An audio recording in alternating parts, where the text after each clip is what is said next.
Почитувани гледачи, добро вечер. Ве поздравуваме и во ова ново издание на емисијата Ваш термин и се надевам дека и денес овие 50 на минути кои што ќе бидеме со вас, се надеваме дека ќе доставиме корисни информации, се со цел да ви информираме околу проблемите со вашето здравје. Знаете, впрочем, целта на емисијата е таа.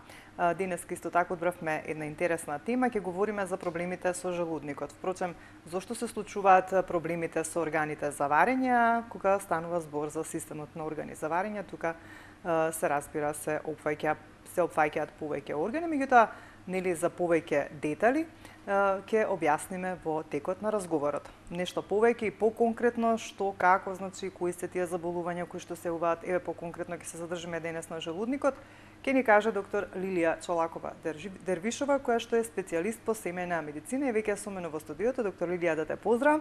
За прв пат си во новата сезона сум со нас овде во студиото и ти благодарам што одвои време да дојдеш. Благодарам на поканата. На секое време за вас.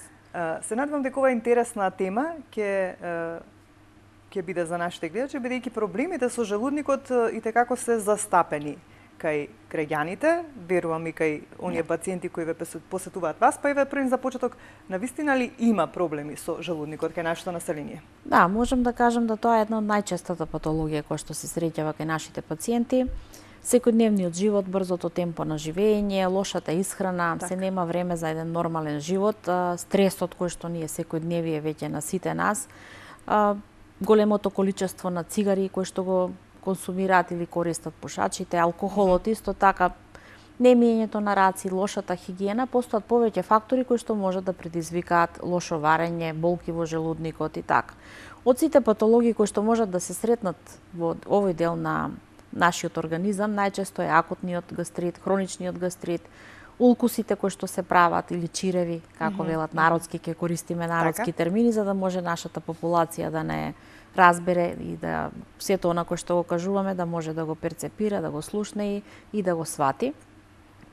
Така да тоа се отприлика најчестите патологии кај нашите пациенти кои што се јавуваат, имам болка, некој користи во лажичката, имам болка во желудникот, значи разни термини ги кажуваат кога ќе дојдат во делот на анамнеза.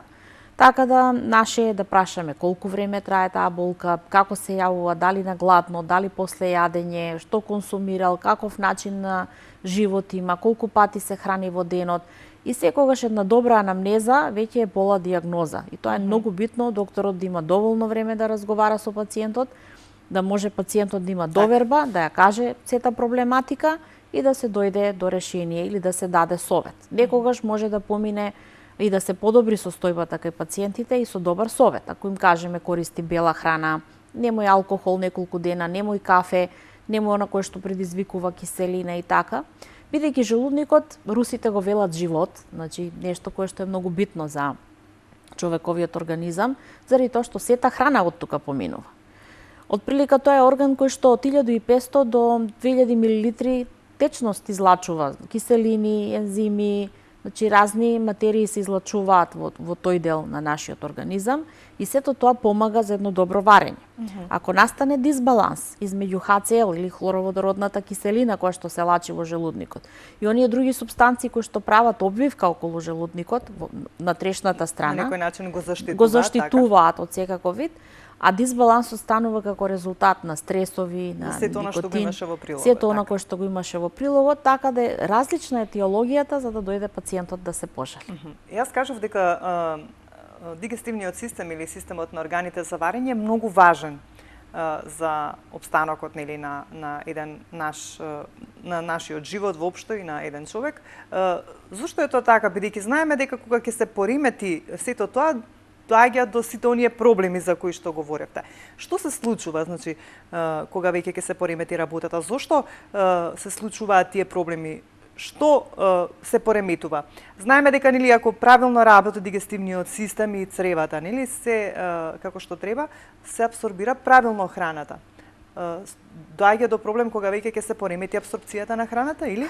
Гледај, значи организмот е еден вид на, како да кажам, една форма на живење од милион сензори.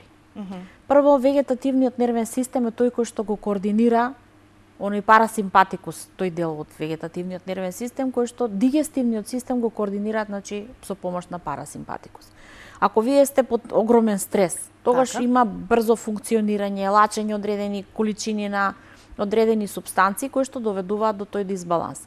Ако оние кои што пушат, кај нив има вазоконстрикција, значи крвните садови се стеснети, слабо се храни тој дел на желудникот, помалку се лачат оние обвивки, материи кои што прават обвивка во внатрешната страна на мукозата на желудникот.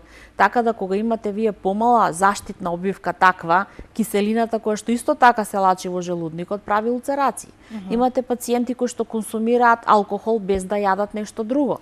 Така да тоа исто така влијае на многу често стварање на овие чирчиња кои што ги велиме, проширени крвни садови во желудникот, кои што можат да доведат до крварење и одредени патологии. Потоа, ако вие немате заби како пациент, исто така лошо се вари храната. Значи не е добро изџвакана и влегуваат големи залци кои што представуваат проблем за тој желудник.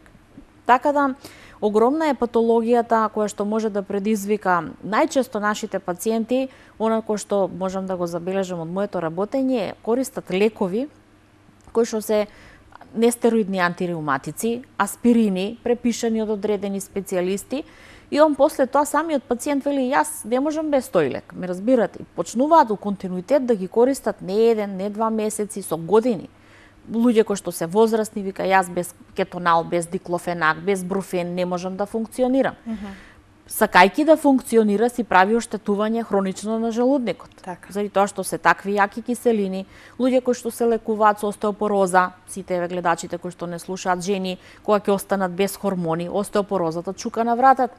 Тогаш тие мора кога ќе го испијат она таблетче на сабајле пола саат да движат. Но исто прекажуваме да се пази, да се внимава оние кои што имаат гастрити или некогаш имале чир на желудник или 12-палачно црево, да не ги пијат тие лекови. Така да, не само зборуваме за баланс на рамнотежа на материи кои што се лачат, туку за рамнотежа на целокупниот организам мора многу да се внимава и секој доктор кога препорачува одреден лек мора да праша претходни минати болести кај пациентот кој биле, за да не се направи грешка, да не се активира чирот и така. Така да многу фактори постојат и причини кои што прават дисбаланс. А нервниот систем, можам да кажам, е најголем виновник за сите. Најголем виновник за се, да, стресот и нервозите кај пациентите. Ајде тука ќе се обратам до нашите гледачи, доколку имате некој ваков проблем во однос на желудникот, значи може да ни се јавите, да се приклучите во нашиот разговор, да поставите некои прашања, доктор Лилија ќе се обиде да ви посочи како и што да постапите понатаму во решавање на вашиот проблем.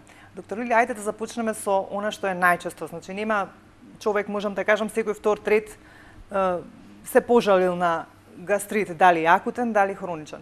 Значи, што представува гастритот и што е разликата помеѓу акутниот и хроничниот? Па еве да почнеме од симптомите. Она кое што многу често акутни оние болки кои што велиме. И пациент ќе рече, па знаеш, почна да ме боли силна болка, почувствував во делот на желудникот, чувствувам како жарење, како палење, киселини, па дури ќе повратат. Најчесто кај акутните може да биде нечисти раци, внесна храна на одредена бактерија и нормално организмот се го препознава како странно тело и сите тие рефлексии се организираат, сите војски во организмот, ја кои што ги велам, нели, да може да се одбранат, иде до повраќање и сфрлање на онаа материја која што предизвикала. Многу често на гладно пиење кафе подолготрајно исто така може да предизвика, или овие храни кои што разни бои, хемикалии содржат, сите тие разни додатоци и адитиви прават иритација на лигавицата и тоа се краткотрајни симптоми кои што од неколку дена траат. Тогаш велиме, да, му е лошо, но нели со храна, со бела храна, со млеко, со малку промена на исхрана се средува. Додека овие хронични, имаме пациенти кои што велам се алкохоличари, долго време пијат нестероидни антиреуматици, кај нив болката многу долго трае, се жалат на потешкоти во голтањето, значи веќе повраќањето станува секојдневие. И сето тоа влие кај тој пациент, нели, да настане по-масовно и по-тешко оштетување, кое што, нели, му прави дискомфорт на неговиот живот. Ајде да слушнеме, имаме гледач на линија. Добро вечер, кој се јавува? Ало, добар ден. Повелете. Гледачот Тетово се јавува. Повелете, ве слушаме. Па со врска со докторка, право да ве поздравам во студио. Благодариме. Значи, проблем јас со желудецот имам, така докторка вака што искажа. Ајде уште еднаш повторете. Слабо ве слушнав. Повторете уште еднаш. Рековте дека имате исто болки? бегови, болки големи, киселини редовни. Дали сте биле на лекар до сега? Сум Да, болки сум бил на лекар, ми најдоа воспаление во желудник. Добро. Дали консумирате некоја таблетарна терапија? За киселини нешто конзумирам. Налпаза некојаш болка голема која имам. Добро. И дали ви е подобро од тоа? Па, како кога, час подобро, па полошо. Ама тупа болка и од лево и од десно ми доаѓа болката на стомакот кај што иде. Добро. Еве останете да не следите, доктор Лилија. Дали сакаш нешто да го прашаш? Дали консумира алкохол, дали редов се храни? Не. Алкохол не, цигари да. Цигари пушам. Пушач да. Добро. Тоа би било, фала ви пријатно. Фала ви на вас што не следите што сеевте, доктор Лилија, совет. Совет еве ќе кажам, значи повторно користењето на никотинот и нашите пациенти, па верувам и овој пациент сигурно една кутија пуши на ден, предпоставувам, нели? Значи ако не може да ги остави, барем да ги намали. Значи да ги намали, моја препорака, јас во животот немам ни една цигара испушено, така да сметам дека секој може тоа да го контролира и покрај тоа што е зависност. Мојата препорака е да се фрлат цигарите, да се намали, заради тоа што цигарата се остава сегде, хигиената е послаба, таа истата цигара со нечисти раци се внесува во уста и тоа е секојдневно, нели, внесување на одредени бактерии. Од друга страна, кога вие само пушите, правите лажна дразба на желудникот да лачи поголема киселина и нормално е да го иритира и постојаното пушење и долги години ќе направи оштетување на лигавицата, а ќе влие и понатаму на лошото варење на храната. Така да една препорака, малку бела исхрана да се земе, антибиотик да се уклучи, да се провери хеликобактер дали има пациентот, да се испита и тоа од измет, каде што нели е сигурно најверодостојно да се докаже постоењето или непостоењето на хеликобактер, но еве мислам дека некогаш советот е 5 пари, повторно ќе кажам, али да се исфрлат цигарите, мислам дека ќе му се подобри состојбата, ќе почне подобро да се храни со бела исхрана и мислам дека ќе се подобри целокупното негово нели живење. А дали се својствени тие болки од десно и од лево за однос на болките кога станува збор за желудникот? Знаете како, значи симптоматологијата зависи каде е оштетувањето во кој дел. Значи постои мала кривина, голема кривина на желудникот. Така да најчесто улцерациите и оштетувањата се во делот на малата кривина. На голема кривина, ако има оштетување, многу поверојатно е она статистички кои што луѓе кои што повеќе учели, повеќе испитување кажуваат дека може и други работи да се создадат, малигнитети и се. Така да не е лошо пациентот да направи една гастроскопија, која што сепак се изведува веќе во нашите болници. Има луѓе кои што се стручни за тоа, да се диагностицира навреме, да се открие, да се направи едно ехо на абдомен, да се види панкреасот во каква состојба е. Тој кажа дека е воспаление. Што значи тоа? И тоа е фактички гастрит воспалението или гледайте, тоа е сосем некоја друга состојба? Знаете како, ние не сме Африка, значи има апаратура. Може да се каже да матичен, може воспален ти е желудникот, но сепак би кажала дека Македонија има добри доктори, специјалисти кои што прават гастроскопија и моја препорака е да се направи една гастроскопија и да се исклучат сите можни други дополнителни и посериозни компликации кои што би можело да постојат во делот на желудникот. Доктор Лилија, говоревме за хроничниот гастрит, кажавте обично се јавува кај луѓе кои што може консумираат алкохол, некои лекови кои што може да го предизвикаат. Што се случува тогаш? Дали тие треба да користат, еве гледачот спомна некои од таблетите кои што се како терапија. Дали треба континуирано да ја користат таа терапија или пак вие им кажувате можеби периодично да се консумира тоа? Како се третира хроничниот гастрит? Знаете како, имаме пациенти постојано се во стрес. Така? Значи кај тие пациенти по потреба се зема лекот како? Тие пациенти мора да дадете седатив, прво нервниот систем малку да го седираме. Така. Второ, ако можат да сменат нешто од она кое што им предизвикува во ред, ако не мора да даваме лекови кои што би ја намалиле. Значи таа киселина, ако има рефлукси, ќе дадеме и реглани, некаде имаме пациенти со гастроезофагијални рефлукси во ноќните часеви, кои што исто така е одраз на еден стрес на една особа која што е постојано во еден грч. Така да може да се дадат антибиотици, може крвна слика да се направи, да се даде и метронидазол, повторно ќе кажам, субмукозно во зависност дали е само мукозата или субмукозата, кај што има и субмукозни и постојат ризици за чиреви инфламации, хеликобактери, тогаш обавезно одиме со трипла терапија за да санираме. Ќе кажеме и за тоа, ајде да слушнеме кој се јавува. Добро вечер, повелете. Дали се слушаме? Добро вечер, дали се слушаме? Во студио режија не слушаме ништо, не знам дали е уклучен гледачот.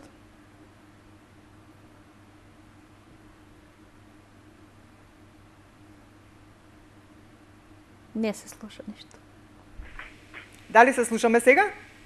Да, ало. Ајде, повелете. Добро вечер. Добро вечер. Гледач од Битола. Повелете. Прашањето ми е овеќе кажувате ето за желудникот ќе работи. Така. И јас сум пациента со апчина меселозин. Дали го слушнате? Со што?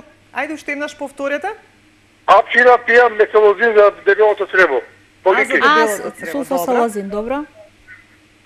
И пијам апчина ункодин за киселини. Добро. А апчината од гастро шосе скоро ги пијам 12 години. И дали ви е подобро? Не. Не, а дали Не. пушите, дали Моли? пиете алкохол? Бидејќи говориме дека тоа Пушење 27 години нема пушење. Алкохол не, Дали имате некои стресови? немам тоа работа сесови. Добро. А имам проблем со дебелото црево, мислам со киселините. Добро. Ајде бе останете да слушнете доктор Лилија што ќе каже во однос на вашиот проблем. Доктор Лилија, сето на што го кажа нашиот гледач. Да, онако што можам да кажам дека знаете, пациентите некогаш викаат немам ништо, значи од ништо не може да настане болест. Единствено генетика, ако не е, нели, генетски инженеринг, предиспозиции. Лекот кој што го пие за дебелото црево е како резултат на еден улцеративен колит, најверојатно кој што го има пациентот, сулфасалазинот обично за тоа се дава, и улкодин. Луѓе кои што подолго време имаат јака киселина, и ако таа киселина не се лекува, таа истата киселина продолжува надоле и прави иритација и копање, ние кој што велиме, нели, за да не разберат нашите пациенти, и ќе направи милион улцерации надоле во дигестивниот систем. Затоа велиме дека се навреме треба да се лекува, ако пациентот дали нередовно се хранел, дали вие ќе јадете или пиете или имате или немате проблеми, организмот си лачи хлороводородна киселина. И мора да се внесе храна, да се измеша со таа храна и да настане, нели, нормално некое варење. Ако пациентите не се хранат и подолго време трае тоа нередовно хранење, јадење, сабајле, па дури вечер, значи имаме ние многу пациенти. Значи не е добро и да се прескокнуваат оброците. Не е добро да се прескокнуваат оброците. Мора почесто помалку да се јаде, кое што исто така ќе доведе нормално соодветна исхрана, да не се пијат газирани, кафе, црн пипер. Значи колито 3 работи треба тие да се исфрлат кај колито, ти се строго забранети. Така. За да ви се подобри перисталтиката и да немате иритации, да нема голем број на столици, да нема слузави столици или столици со крв, значи Кока-кола или газирани напитоци, црн пипер, кафе е строго забрането кај улцеративни колити. Исхраната мора да биде се обарено, да биде добро сварено, да се пијат лекови кои што соодветно ќе го смират од време на време воспалението, така да и улкодинот еден, пошто го спомна пациентот дека и тој лек го пиел, наутро мора да земи навечер за да се собере таа киселина да се намали. Така, и те се надевам дека ќе ве послуша во однос на овие 3 работи кои што ви кажувате што не треба да ги консумира. Да слушнаме кој е следен на линија. Добро вечер, повелете. Добар вечер. Повелете. Кој мене е овај проблем. Кога јадам или пием вода, ама најчесто кога јадам, стварат ми се ваздух у стомаку.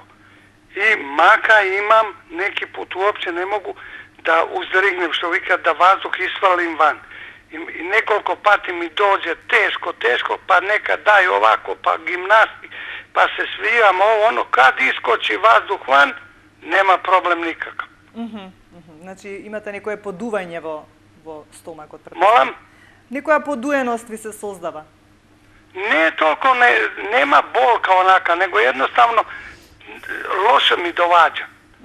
Loše se osjećam, pa kad uzrignem, onda je sve na mestu kao da nije bilo ništa.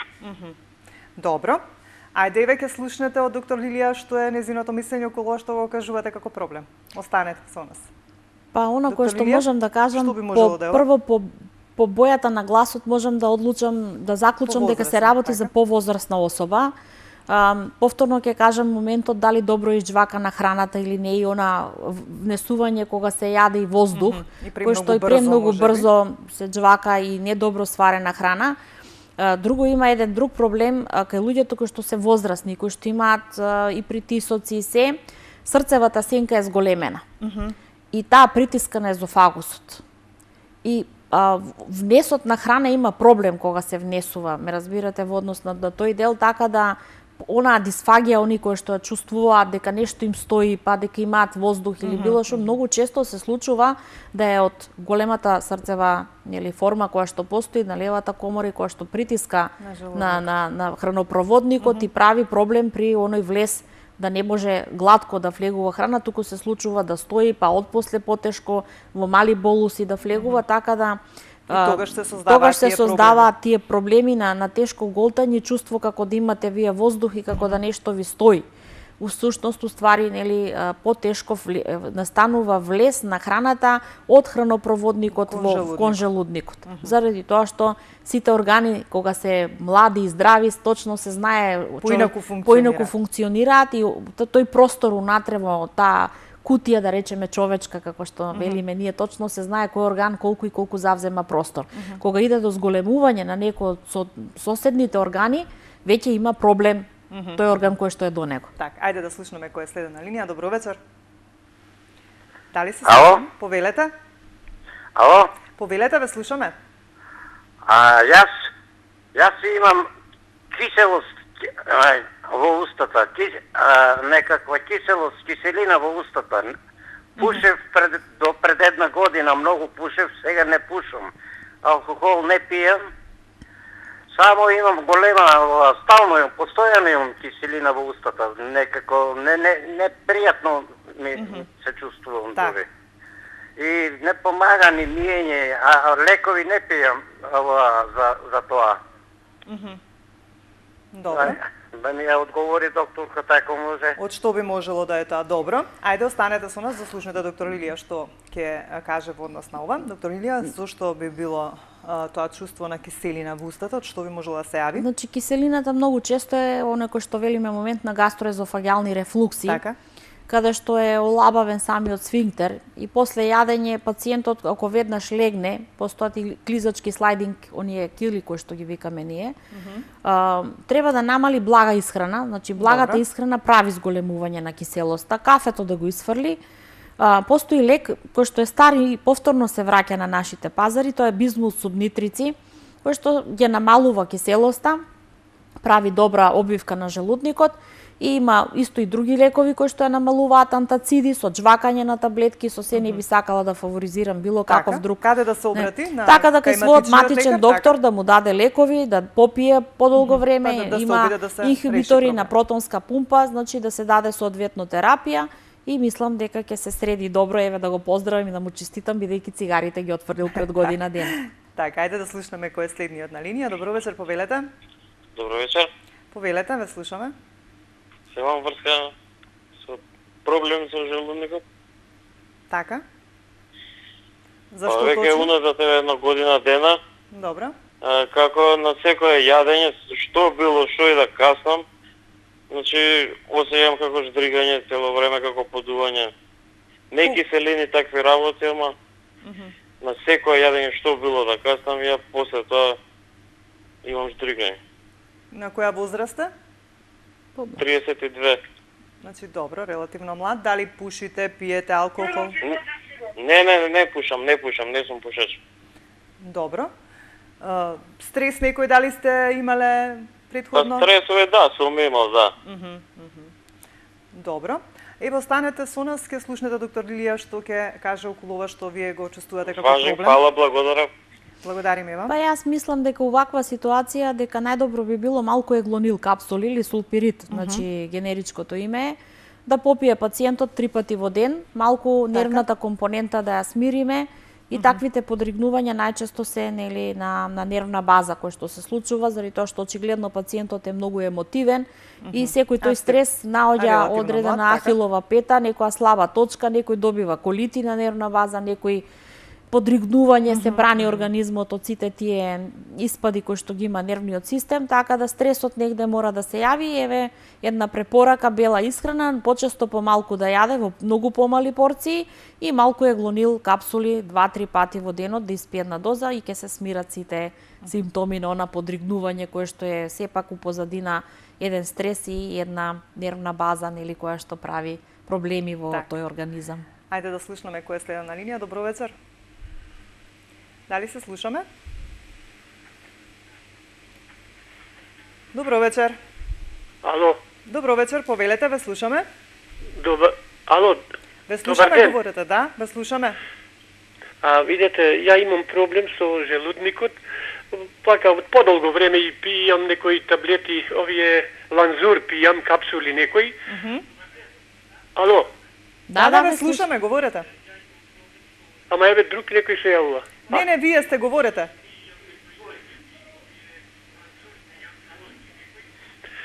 И имам и гасови имам доста вака и тоа многу често, многу често имам гасови и затоа не знам еве што е проблемот, а и осеќам болка некако во желудникот некое време и така. Сакам докторката ако може да ми кажеш дали може тоа да се излечи со некои лекарства, тие гасови, тие проблеми со желудникот. Добро. Доктор Лилија спомна нашиот гледач дека пие и ланзу. Што додатно уште треба да приклучи кон она што е како негов проблем во однос на овие симптоми?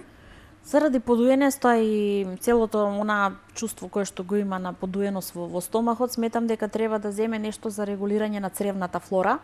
Значи нифуроксазид се вика лекот, го препишуваат матичните, оди на Р режим, значи неговиот матичен доктор може да го препише, да попие малку да се регулира таа цревна флора. Има метеоспазмил исто така, но ако не се смири, ќе мора да се направи една ректоскопија, една колоноскопија, благи работи, повторно ќе кажам, да се стопираат, кафе исто, прави зголемена киселост, зголемено подување во храната, ја пореметува абсорпцијата и нормалното варење на целокупната внесена храна, така да значи многу е важно да се промени начинот на исхрана, да се внесат таблетки кои што би го регулирале таа цревна флора многу често и некогаш дури и после внос на антибиотици. Кај пациентите па ќе рече, знаеш, добра ми беше столицата пред да го пијам леков за грло, за антибиотик, за настинка, за било што. Сега ми се поремети па столицата, така да веќе препорачуваме пробиотици многу често кај нашите пациенти со Б комплекс, да го заштитиме токму оној дел цревна флора и варење на храната. Ајде, уште овој гледач режија ќе го вклучиме, па некако тука и последните 6-7 минути да го заокружиме денешниот разговор. Добро вечер за кого? Добро вечер. Повелете. Нешто имаме ние проблем со грлото, дали желудникот. Дали нешто желудникот ми е, дали нешто друго. Особено кои се симптомите? После онам од 1 сат, 2 и грлото ме гуши нешто. Сакам докторка да ми одговори да видиме што е тоа. Тоа ако ќе легнете да спиете? Да, ако ќе спиеме и кај 1-2 сатот грлото нешто ме онади. Да. Ве гуши во грлото. Не можете да дишите или не можете да голтате? Да. После 1 сат, 2 сат, кога ќе одморам, тога нешто грлото и ми свири. Да. Добро. Да. Ајде. Сега, слабо и дишењето ми е. Дали сте биле воопшто досега на лекар? Па ние не биле на лекар, ама само ми дадоа една инекција. Тоа е. Добро. Да. Доктор Илија? Добро, јас сега може да ми објасни докторка да видиме што е како. Добро. Ја би сакала да дадам еден совет. Прво, значи касно пред легнување, ако си легнувате негде кај 11 часот, последното јадење да ви биде негде кај 7, кај 8 максимум.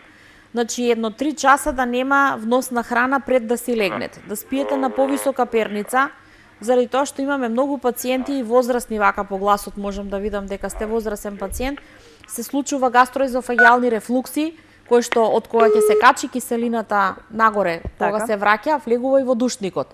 И после тоа они тежното дишат, заради тоа што влегла течност која што не треба да е таму во тие дишни патишта. Така да чувствуваат како да крчат, да свират и треба време, па кашлици, па се додека таа течност да се исфрли од дишните патишта. Заради тоа што човек кога спие, омлитавени се сите други сфинктери, делови, да речем, од глотис или било кој што е, така да она свирење кое што он го осеќа фактички влезе на киселина и течност која што се рефлуктуирала од дигестивниот дел и влегла во дишниот, а не треба да е таму. Така да заради тоа би се запреле сите тие рефлукси ако пациентот не јаде ништо 2-3 сата и 4 пред спиење. Тогаш бидејќи храната во желудник, бидејќи храната во желудник се задржува 2 часа. Така.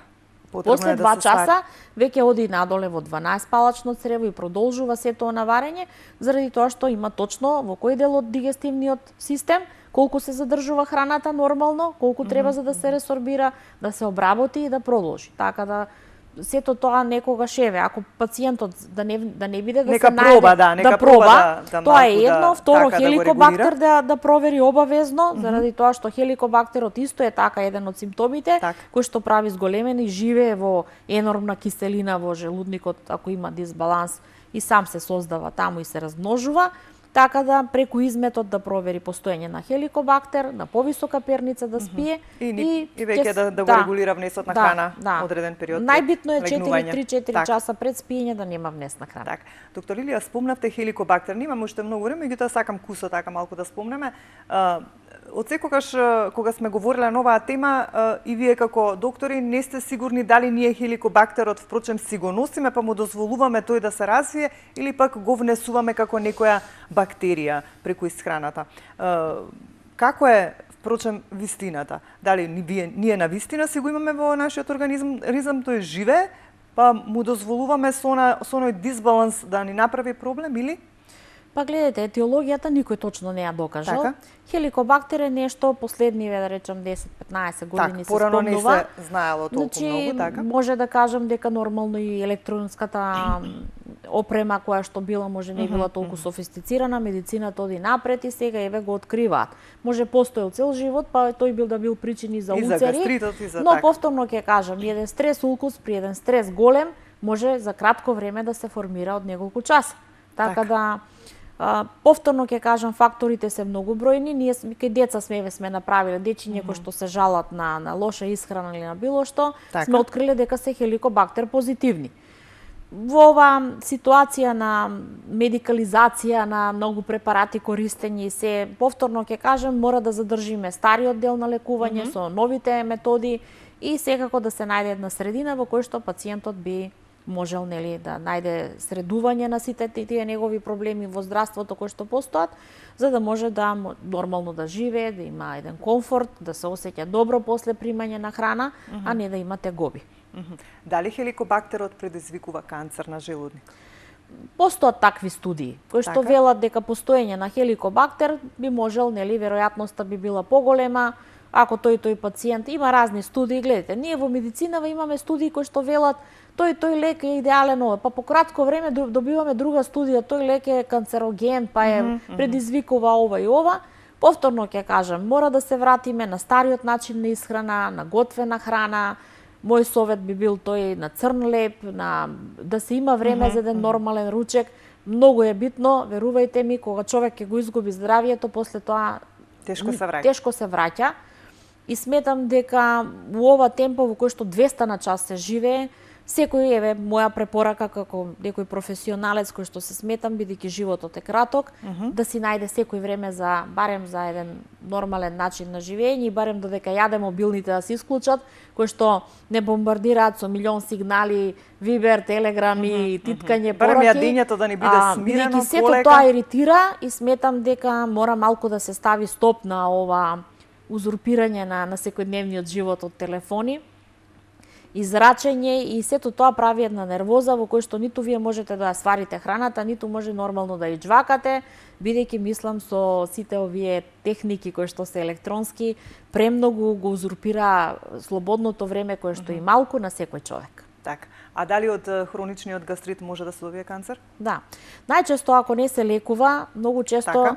ако не се лекува тој хроничен гастрит и сите тие иритации на лигавицата се долги, стресовите, повторно ќе кажам, канцерот обично после некој јак стрес, после починување на пријател, изгубење на работа, значи сепак е еден вид паѓање на имунитетот на организмот, тогаш нели совладуваат овие лоши работи, го совладуваат човековото здравје.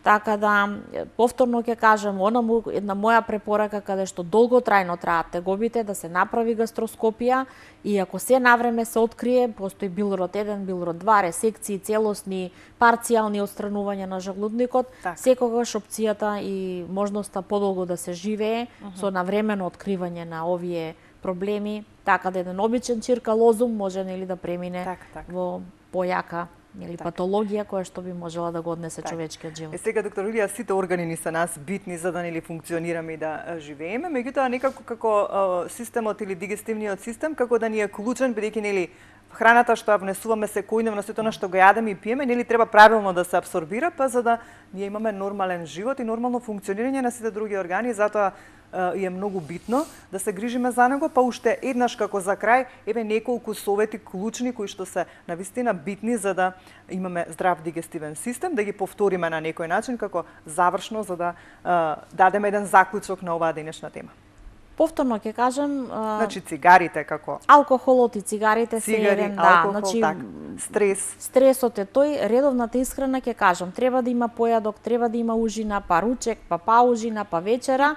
Почесто да се јаде, помала количина. И не е лошо чаша млеко. Така да, тоа е еден вид исхрана за дијабетичари кој што постои, тоа е уствари оној прав начин на исхрана. Да, на исхрана. Кај нас нашиот народ цел ден работи, ќе дојде вечер во 21 часот и ќе се знае толку голема количина која што е терет и за панкреасот и развивање на дијабет заради тоа што тогаш се трошат оние клетки кои што создаваат инсулин заради тоа што мора да ја обработат таа храна која што голема количина на јаглени хидрати се внесуваат и се. Така да сите органи мора да си ги чуваме, мора почесто помалку, поумерен живот, брзото темпо на живење, убиствено за секоја клетка од нашиот организам. Си има човековиот организам точно час, минути колку му треба варење храна, колку треба за апсорбција. Така да, еве, мојот совет е најдете си време за вас, за вашиот здрав живот. И кога јадеме да биде тоа смирено. И тоа да биде да се врати она. Иначе веќе јас не гледам и сите го дискутираме тоа. Никој нема време за оној фамилиарен ручек, каде што се разменувале насмевки, секој кажувал во смирена ситуација како го поминал денот, така да за жал да се вратиме малку да ги зачуваме оние традиционални нешта и повторно ќе речам македонската храна е прекрасна. Да се вратиме на она готвено јадење, да нема фастфуд, да нема адитиви, вештачки бои, хемикали, што поприродно, што помалку, што поприродно и подолг живот. Доктор Илија, ти благодарам за денес.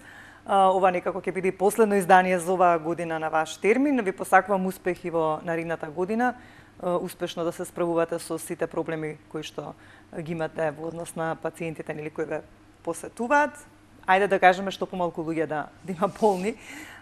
И се надеваме во некој следно издание во новата година ќе бидете пак дел од ваш термин. Ви благодарам за денес. Ви посакувам среќна нова година и уште еднаш благодарам. Исто и вам. Почитувани гледачи, тука ќе ве поздравам јас за денес. Ве оставам во убаво расположение. Имајте добро здравје, грижете се за вашето здравје и бидејќи нели нема да се видиме во последното издание на 31. Посакувам да бидете многу здрави, весели и среќни во новата година, а ние секако се гледаме во 2019. Ве поздравувам и ве оставам во убаво расположение.